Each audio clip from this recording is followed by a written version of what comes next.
Temas por demás interesantes. Gracias por continuar con nosotros. Ricardo, en el ambiente en el que ustedes se mueven, en el ambiente de los conocedores de cuestiones fiscales y cuestiones económicas, ¿era tan difícil ver esto venir?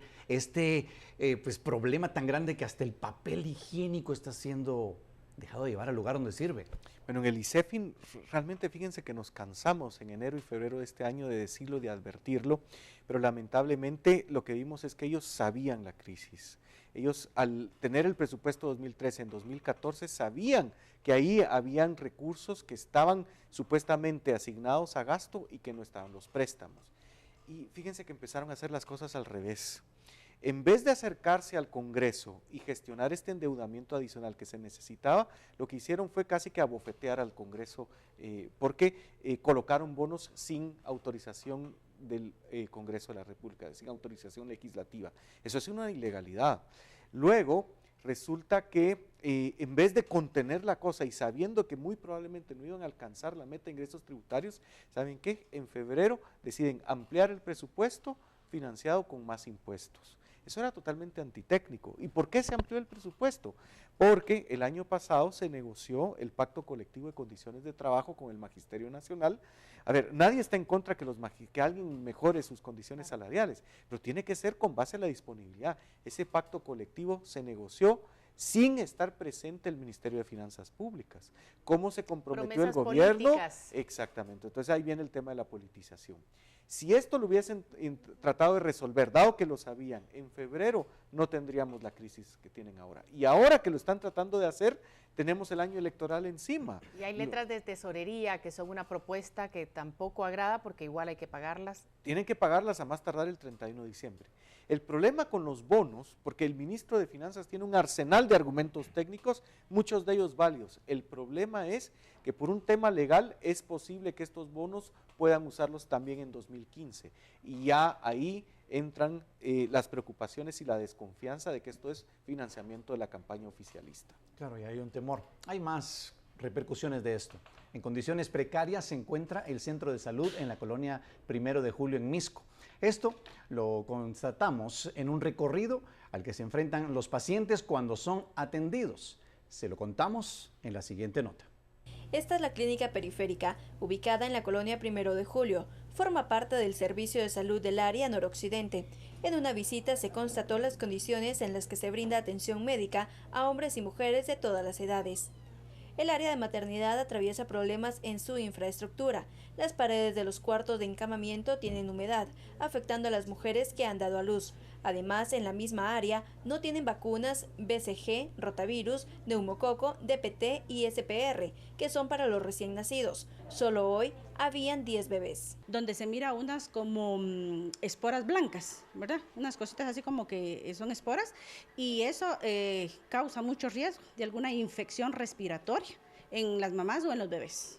Los pacientes que deben realizarse exámenes de laboratorio son referidos hacia otros hospitales, porque no cuentan con tiras de orina, glucosa, ácido úrico, pruebas reumáticas, entre otras. La mayoría de pacientes que vienen aquí son personas mayores que son diabéticos, hipertensos, y lo que más se necesita son los reactivos de la glucosa para sus controles de su diabetes, y eso no lo tenemos desde hace 6 meses. Tuvimos acceso a la farmacia. Algunos espacios de medicamentos estaban vacíos, como el de acetaminofén, Sertal, salbutamol y trimetropina, que son para calmar dolores, antibióticos y para las alergias. Pacientes se quejaron porque por ahora deben comprar la medicina recetada. No todo, porque no se encuentra lo que necesito, ¿verdad? Solo una parte de la receta la cual me recetó el doctor. ¿Qué tiene que hacer ahora usted si no hay aquí? Pues dirigirme a la farmacia a comprarla, ¿verdad? Pero es muy necesario de que haya aquí en farmacia del centro de salud, ¿verdad? De todos, creo que son como 10, de todos solo una, que es la de la, ¿cómo se llama? De la diabetes. ¿Por qué no le dieron el resto de medicamentos? Porque no hay. Y eso no es de ahorita, ya hace rato que yo vengo aquí, todo el tiempo con que no hay.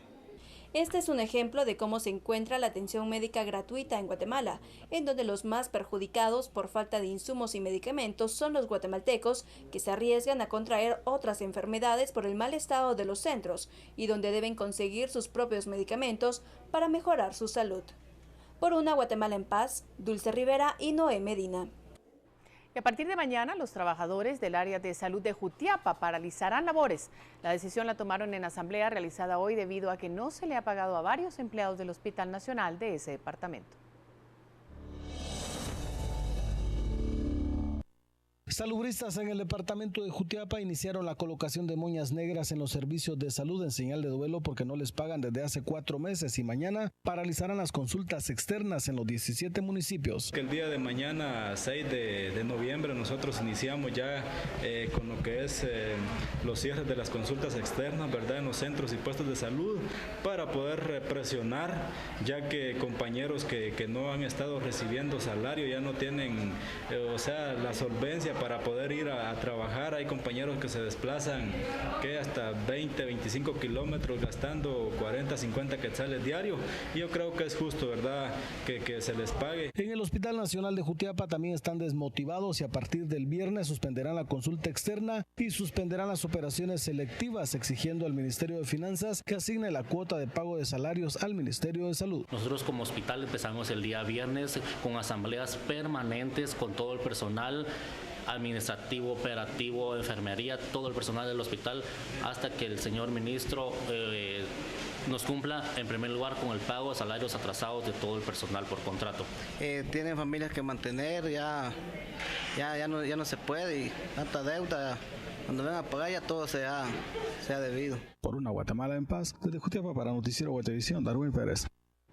Por otro lado, el Sindicato de Trabajadores del Área de Salud de San Marcos espera que mañana el Ministerio de Salud empiece a cancelar el salario atrasado hace 2 meses a más de 900 trabajadores por contrato.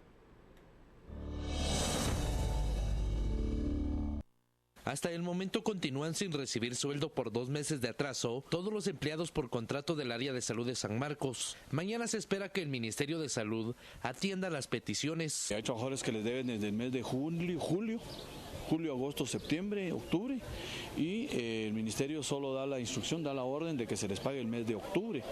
Entonces eso, primero que es un solo mes y no viene a alivianar toda la deuda que se tiene. San Marcos, ahorita la totalidad de trabajadores por contrato, cerca de 900 y algo de trabajadores. Hay médicos y personal de las consultas externas que también no reciben sueldo. Casi todos los médicos que cubren las emergencias, las consultas externas en todo el departamento, que les deben desde el mes de junio de este año. Aunque de no darse el pago de los salarios atrasados y la unificación de los bonos del pacto colectivo, ya se piensa en paralizar los servicios, entre otras cosas. A partir del 7 inician movilizaciones, conferencias de prensa para caer al día 21 con una movilización nacional y luego el paro de las consultas externas a nivel nacional. Por una Guatemala en paz, Whitmer Barrera.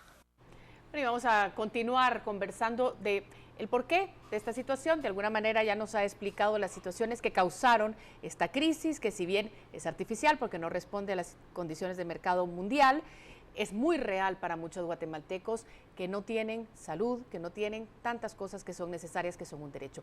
¿Qué podemos hacer? ¿Cuál es la solución? ¿Hay alguna solución? Bueno, yo creo que el gobierno intentó buscar la solución solicitándole al Congreso la aprobación de endeudamiento adicional. Como lo hizo demasiado tarde y fue irresponsable al principio del año, lo que se toparon es que hay un tema de desconfianza ahora, ¿verdad? No les aprueban los bonos porque se teme que se van a usar para la campaña, para fines políticos del oficialismo. Yo creo que lo primero que tiene que hacer el gobierno es tomar pasos serios y verdaderamente creíbles y verificables por transparentar su gestión y separar el tema político del Partido Patriota del gobierno de Otto Pérez Molina, ¿verdad? Yo creo que ese esfuerzo tiene que hacerse. Y lo que pasa es que la ciudadanía y los diputados al Congreso de la República desconfían. Creo que una forma en la que pudiese tal vez avanzarse es dejar de momento la solución desesperada y de emergencia que son los bonos, por un lado, e impulsar la aprobación del proyecto de presupuesto permitiendo que en el Congreso de la República se le hagan las correcciones que necesita ese proyecto de presupuesto. Pero esto requiere mucha voluntad política. Imagínense, el presidente de la Comisión de Finanzas Públicas y Moneda es uno de los diputados más cuestionados y que está ahora en la picota, ¿no? Luego los escándalos de corrupción, el problema en salud, el problema en inmigración, se acaba de destapar otro escándalo con una diputada oficialista precisamente negociando plazas en el sector salud, ¿verdad? Y acabamos de ver la nota en donde estaban viendo, entonces yo creo que la recuperación de la confianza ciudadana es urgente y deberían permitir que se invierta el orden, ¿verdad? Pasar a discutir el presupuesto de una manera abierta, clara y transparente, y luego discutir los bonos, y luego dejar de insultar la inteligencia de la ciudadanía, ¿verdad? El tema de los convivios, el tema de los excesos de algunos funcionarios públicos. Aumento de salarios. El aumento de salarios, yo creo que hay gente que tiene 7 meses que no le pagan. Creo que hay que dejar de insultar la inteligencia de las ciudadanías y los usuarios y darse cuenta que esto puede derrapar en un problema serio de gobernabilidad. Hay que ser políticamente maduros. Mañana un día muy importante, ¿no? Para eso en el Congreso de la República. Importante además, y vamos a hablar de otros temas que vienen relacionados a todo esto, que es una situación que vivimos nosotros, pero vamos a un corte.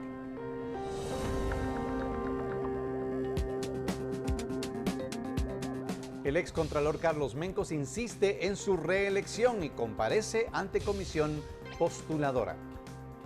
Vamos a regresar a Noticiero Guatevisión. Usted está invitado. Quédese en nuestra señal.